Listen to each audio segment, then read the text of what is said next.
Alright, listen, guys. Hey, you can fly in the second star to the right. See Peter Pan axe off a guy. What?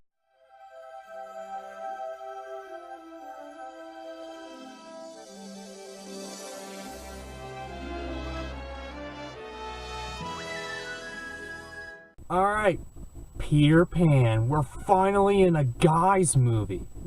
I want a man's film. Peter Pan's a man's film. Thank you. Finally, we get a man's film. Of all the stuff I heard about this movie, it's going to be pretty fun. Because, yeah, Neverland. It's the imagination. It's pretty much Winnie the Pooh, but a whole land in space. Did it let me down because it was barely in space? No. This is actually a pretty good story. It involves a lot of allegories, I guess. A lot of in-depth look. I'll give you the synopsis, I guess. So, Wendy, which is a little girl who's in London, I guess, and her two brothers live in like this condo. I'm gonna say condo. I don't think it's a condo, but it's pretty much a condo. So they live in a condo. The parents are like, hey, Wendy, you're getting a little old to be in the nursery. Hey, we're gonna give you your own room. And I would be like, oh yeah, let's go, son. But Wendy's like, I don't want to. What's confusing is why she doesn't want her own room. I would kill to have my own room growing up as a kid. Wendy, you're missing out. You're getting a great deal. But anyway, then Peter Pan comes in magically. He's flying, you know, getting pixie dust, throwing it on the kids and making them fly. Making them fly. Second star to the right, we get to Neverland and all these adventures and crazy wacko craziness happens. Okay, and that's pretty much the synopsis. The design of Neverland is breathtaking. I mean, Disney Animation keeps it up, son. I mean, crap.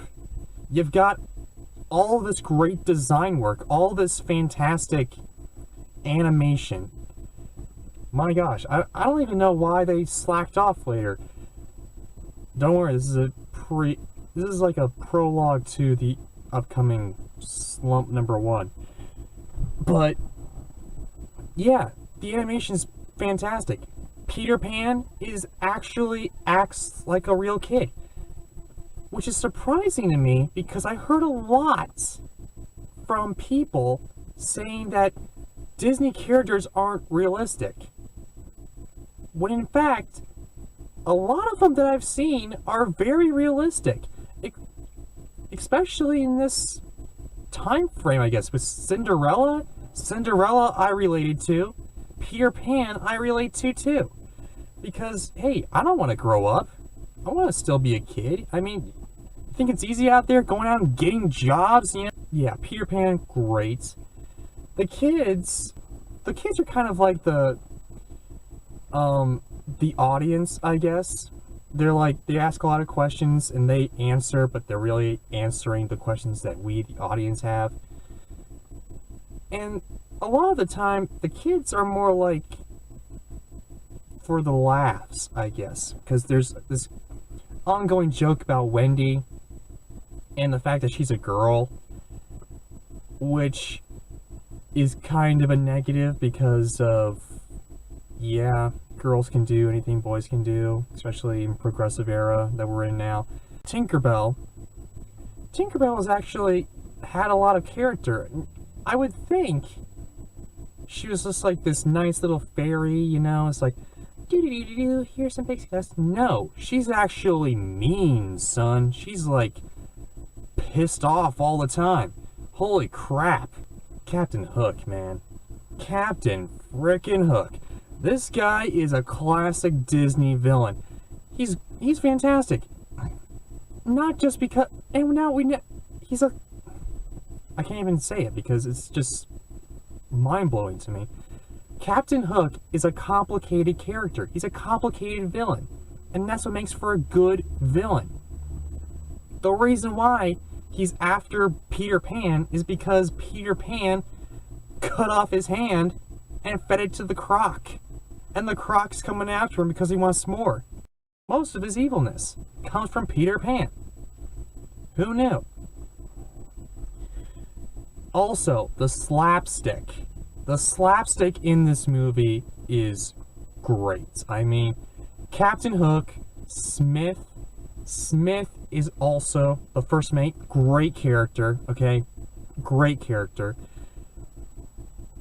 With Captain Hook, Smith, and the Croc, when they have their slapstick and the Croc's trying to eat them, this reminded me a lot of the Looney Tunes. It was just like the Looney Tunes, man. I mean, this was the best part of the movie by far. There's a lot of boyisms in this movie. There's a lot of violence. There's a lot of being the man, you know? He's like Peter Pan a lot. He's like boasting about himself, boasting about how the fact he's a great big hero, you know? Like men do. That's right, you know what I'm talking about, men. And, yeah, this is a lot, very, very much a boys' movie. I can't repeat that enough. This is very much a boys' movie. And now let's get to the bad. And the bad is, I guess, the fact that it is strictly a boys' movie. Because you see, with the princess movies and Alice in Wonderland, they're more aimed toward the girls. Whereas Dumbo and Bambi, they kind of lend toward everybody. Peter Pan seems to go alongside the boys. And yeah, I'd rather have it be equal, like family oriented, like for instance Dumbo, Bambi, all like those movies. Am I going to complain? Not really, because we had 2 girls movies, man. It's time we men had a boys movie, okay? I'm sorry, women. We need a boys movie, okay? We can't be sitting there watching Cinderella try on that shoe. We can't be watching scary Snow White eating that apple, son. We gotta have Peter Pan fly, alright? I mean, there we go. It turns out there's another death in this movie. Apparently, Peter Pan, or one of the boys who never grew up, I guess, they killed a shipmates. Yeah, they just often did it. So, in memoriam, this shipmate.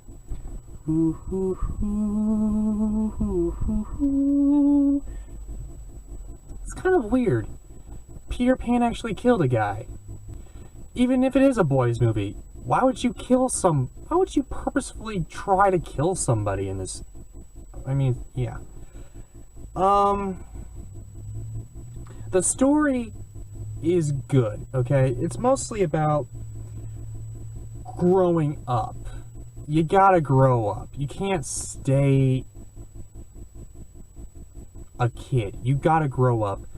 But have some imagination, I guess, is what they're trying to do. However, they go all over the place, man. I mean, they go all over. There's like this one point where Peter and Wendy are looking at the mermaids or whatever. Then all of a sudden Captain Hook comes in, and then all of a sudden they're doing the Indian thing. I mean, yeah, it's really chaotic, I guess.